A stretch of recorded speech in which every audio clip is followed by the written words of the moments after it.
Então, irmãos, como terceira verdade, nós temos que Jesus é exaltado na história da igreja. Nós já lemos o capítulo 16 de Mateus, do versículo 13 ao 16, e agora nós vamos ler do 17 ao 18. Diz assim: Então Jesus lhes afirmou: Bem-aventurado és, Simão Barjonas, porque não foi carne e sangue que te revelaram, mas o meu Pai que está no céu. Revelou o quê? Essa verdade que Jesus é o Cristo, Filho do Deus vivo. Versículo 18. Também eu te digo que tu és Pedro, e sobre esta pedra edificarei a minha igreja, e as portas do inferno não prevalecerão contra ela. Irmãos, quando Jesus fala aqui sobre esta pedra edificarei a minha igreja, não está falando da pessoa de Pedro. Está falando sobre a afirmação que Jesus é o Cristo, o Filho do Deus vivo.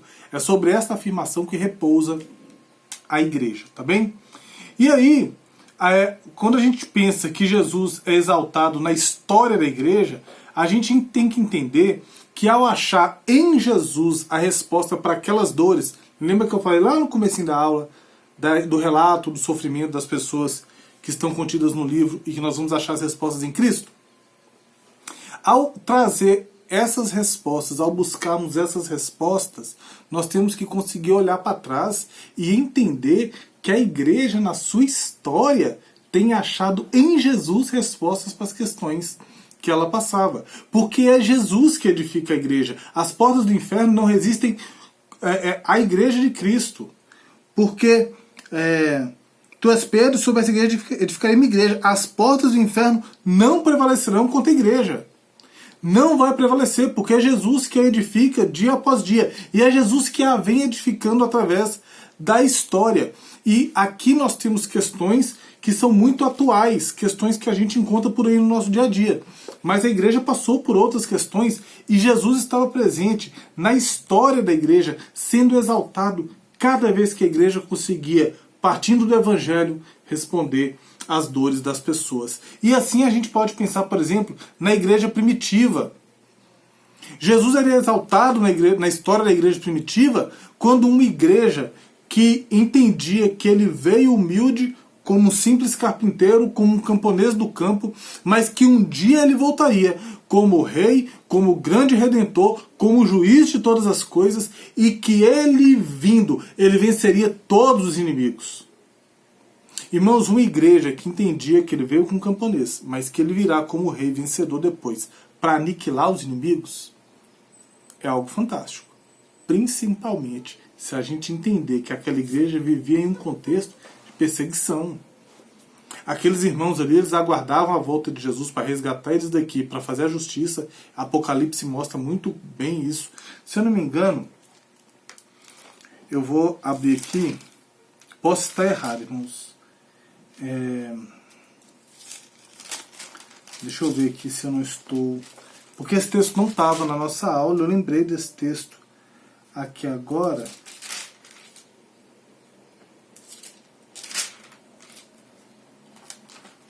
Eu lembrei desse texto aqui agora, mas se o texto de Apocalipse tem que colocar em Apocalipse, não está procurando em Hebreus.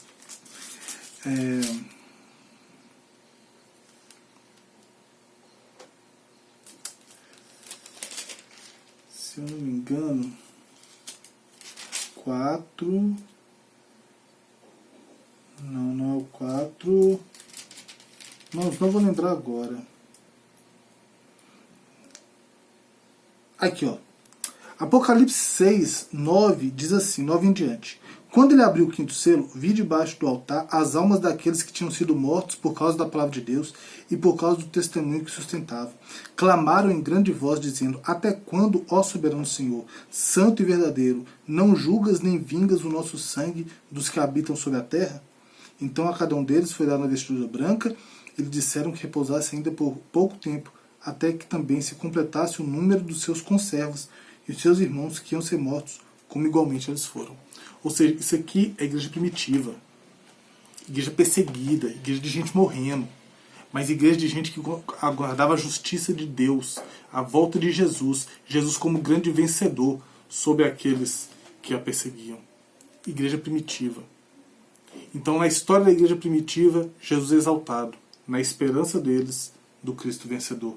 A Igreja Ortodoxa Russa, ela exaltava Cristo ao ressaltar a encarnação de Manuel. A Igreja Oriental, na Igreja Ortodoxa Russa, eles acreditam, como é que eles olham, eles entendem até hoje, como é que é importante a encarnação no fato de que é Deus vindo até a humanidade, trazendo vida eterna, poder sem fim e energia para a proclamação. Sem a encarnação, sem que Jesus se fizesse carne e habitasse em nosso meio, seria impossível para a igreja ter vida eterna, poder sem fim e capacidade de proclamação. A igreja seria só um clube social. Então, para a Igreja Ortodoxa Russa é extremamente importante isso, e por isso que eles exaltam. E na história da Igreja Ortodoxa Russa, o Cristo é exaltado como Cristo encarnado, como efetivamente Emmanuel, Deus conosco, o Jesus natalino. A Igreja Anabatista, ela exaltava a vida perfeita de Jesus. Os Anabatistas, um grupo que já não existe, ele ainda vive em... A gente acha traços dele em grupos minoritários, como os menonitas, os Amish. Os anabatistas, eles acreditavam que a vida perfeita que Jesus teve, ou seja, eles exaltavam a perfeição de vida de Jesus, não apenas como uma preparação para a cruz, como Jesus sendo perfeito para ser um cordeiro perfeito para a cruz, mas também como um exemplo para nós, como um modelo que a igreja tinha que viver. E os irmãos anabatistas também eram perseguidos. Então os anabatistas, ou para alguns não eram irmãos, né? Tem gente que não acredita que os anabatistas sejam cristãos verdadeiros. Para os anabatistas, Jesus ele era um modelo a ser seguido. Ele é Deus, ele morreu na cruz, ele morreu para nos salvar, mas também ele é um modelo para que nós possamos viver igual, tá bem? Então eles exaltavam a vida perfeita de Jesus, não apenas como preparação para a cruz, mas como um modelo de vida.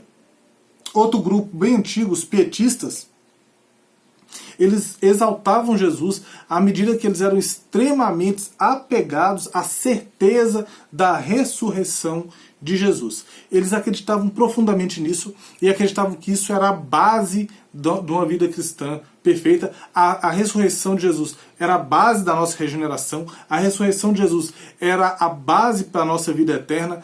Tudo se fundamentava, o nosso viver hoje e o nosso viver futuro se fundamenta na ressurreição de Jesus para os pietistas. Eles davam um valor muito grande nisso. Vale fazer um link aqui dos pietistas, lá do século XVI, XVII, com com a igreja primitiva. Porque os pietistas também sofreram perseguição. Assim como a igreja sofria perseguição e acreditava no Cristo que venceria, os pietistas sofriam perseguição, eram queimados na fogueira, só que esses pietistas queimados, eles tinham certeza da ressurreição deles. Por isso que muitos pietistas eram queimados, porque as pessoas que os queimavam acreditavam o seguinte: não, se a gente queima o corpo, não tem nada para ressuscitar. Mas eles eram extremamente apegados nisso, e Jesus era exaltado na vida da igreja pietista por essa certeza da ressurreição que eles tinham. A cruz de Jesus nos oferece propiciação e perdão eternos, sem méritos nossos, sendo a morte dele o único ato capaz de nos proporcionar plena justificação. A cruz de Jesus nos oferece propiciação e perdão eternos, sendo a morte dele no madeiro o único ato capaz de nos proporcionar justificação. É só a morte de Jesus no madeiro que nos torna justos diante de Deus. Não existe mérito nenhum nosso, não existe nada de bom que nós possamos anexar isso. E isso é uma característica, e assim Jesus era exaltado na vida da igreja reformada, lá no comecinho, no século XVI. Uma salvação pela fé somente, pela graça somente, em Cristo somente, somente através do que é revelado na Escritura e somente para a glória de Deus. Tá? Lá no comecinho do século XVI pensava assim. Os batistas exaltavam Cristo na história da igreja à medida que eles valorizavam profundamente, irmãos. Os batistas valorizavam profundamente, valorizam ainda a liberdade que Jesus comprou para nós. A liberdade da mente, a liberdade do culto, a liberdade do governo. Porque Jesus nos libertou para essas coisas. para que possamos cultuar livremente, para que possamos pensar livremente, para que possamos governar a nossa igreja sem intervenção de ninguém, tá bom? Os batistas sempre exaltaram as liberdades da mente, do culto e de governo que Jesus garante para a sua igreja, e pelas quais vale a pena lutar em qualquer momento da história.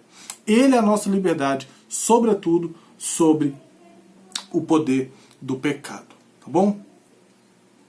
A igreja primitiva, os pietistas, os anabatistas passaram. A igreja reformada continua aí vivendo, dos nossos irmãos presbiterianos principalmente. Os batistas continuam. A igreja ortodoxa russa continua, tá bom? E continuam com o desafio de buscarem respostas para cada dor do homem na pessoa de Jesus. Então, primeira verdade, Jesus é uma obra, é uma joia de muitas faces. Segunda verdade, Jesus não é um empréstimo do paganismo. Terceira verdade, Jesus é exaltado na história da igreja. Quarta verdade, o fato de Jesus morrer não anula o amor de Deus. Romanos, capítulo 5, versículo de número 8. Romanos 5, 8. Mas Deus prova o seu próprio amor para conosco, pelo fato de ter Cristo morrido por nós, sendo nós ainda pecadores. Muitas pessoas, irmãos, têm dificuldade para entender, né, esse fato. Mas Jesus morreu? Como é que existe um Deus amoroso? Um Deus que mata o seu próprio filho? Tem gente que tem dificuldade com isso. E as pessoas têm dificuldade também para entender como é que a morte do outro tem um efeito sobre a minha vida. Eu sou pecador, então quem tem que morrer sou eu, não é ele. Tem muita gente que tem dificuldade com isso. Não consegue aceitar isso, um inocente morrer por outros. Até reconhece que Jesus é inocente, mas não aceita isso, que um inocente morra por outros. E o pior, não consegue aceitar que um Deus que é amor, de acordo com 1 João capítulo 4, versículo 8, sacrifica o seu próprio filho e aceite esse tipo de justiça. Entretanto, irmãos, a vinda de Jesus, a vinda e a morte de Jesus não anulam o amor de Deus. A vinda e a morte de Jesus colocam em perspectiva o amor de Deus. É Deus amando tanto a humanidade que ele decide fazer isso pela humanidade. Porque ele sabia que a única forma de reconciliação é através de derramamento de sangue. Outro texto que não está na nossa aula, mas eu vou gastar um tempinho aqui com ele. Hebreus capítulo 9, versículo 22 diz assim: com efeito, quase todas as coisas, segundo a lei, se purificam com sangue, e sem derramamento de sangue não há remissão de pecados. Deus estabeleceu isso na palavra dele. Então ele pega e manda o seu filho, que era o único que não tinha pecado, Deus de Deus, homem de homem, para que viesse e morresse em nosso lugar. É uma prova de amor de Deus com a humanidade? Sim. Mas também é uma prova de amor incrível dentro da Trindade. Porque é Jesus, Deus Pai e o Espírito em comum acordo. Jesus demonstra o seu amor ao Pai, mostra como é grande o amor do Filho para com o Pai em obediência.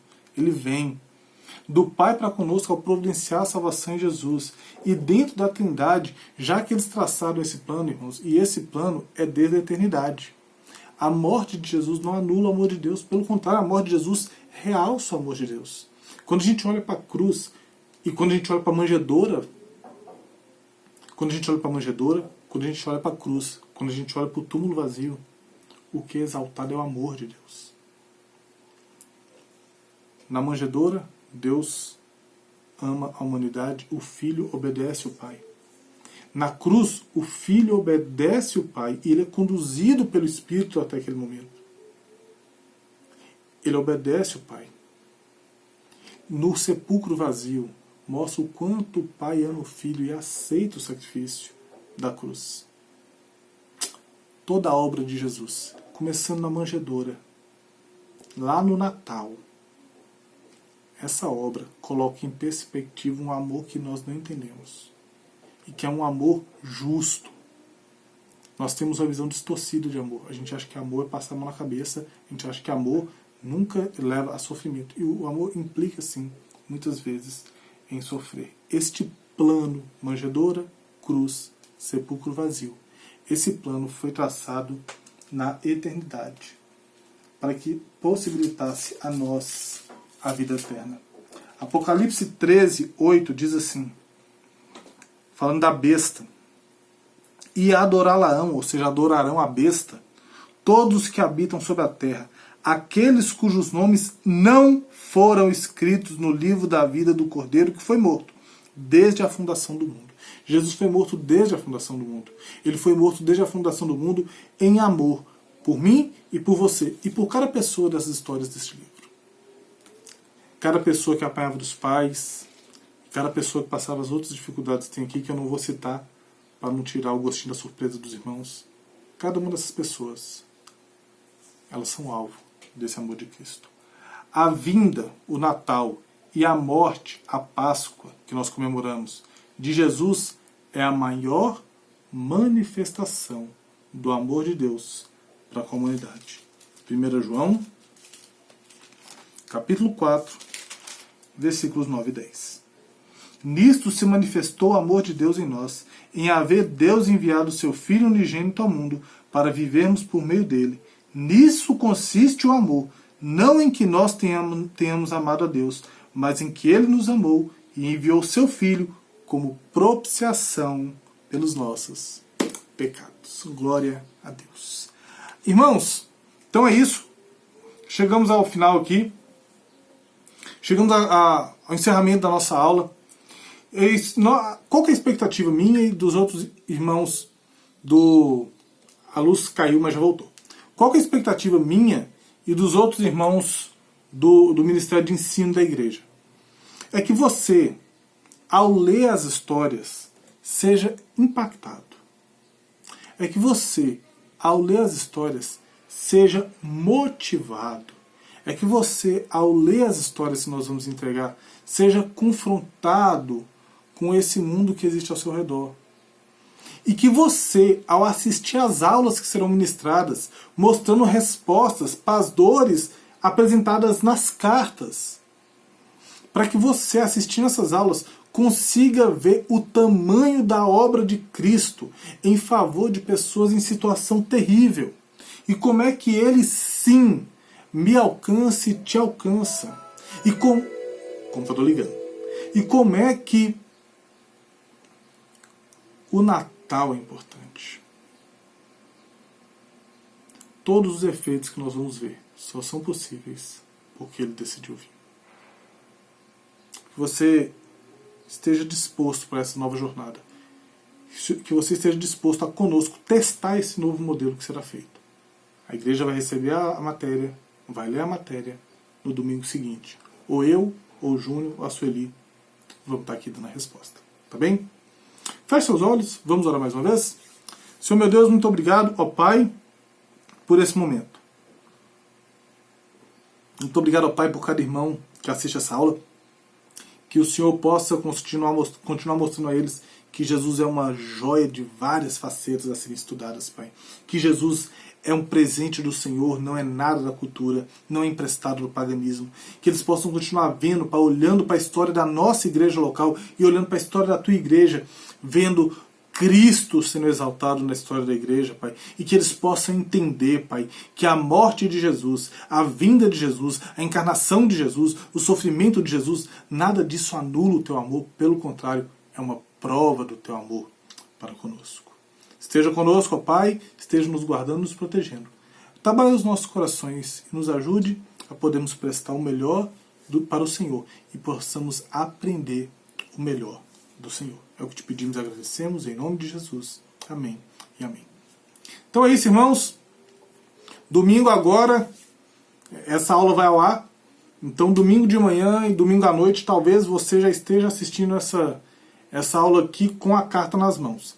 Se você ainda não assistiu a aula e está com a carta nas mãos, não abra a carta sem assistir a aula. Tá? Eu preciso que você assista a aula, para depois você abrir a carta e a ler. Tá bem? Deus te abençoe. Nesse domingo agora já vamos entregar a primeira carta que já está pronta, digitada aqui. Trabalho braçal. Tá bom? Deus te abençoe, Deus te guarde, Deus te proteja, Deus cuide da sua mente, do teu coração e Deus te dê crescimento nesse nosso período agora de advento estendido, através dessas lições de estudo dos efeitos da vida e obra de Jesus sobre as nossas vidas. Deus te abençoe e até o nosso próximo encontro aqui no canal da Igreja Batista da Vila Guilhermina. Tchau, tchau.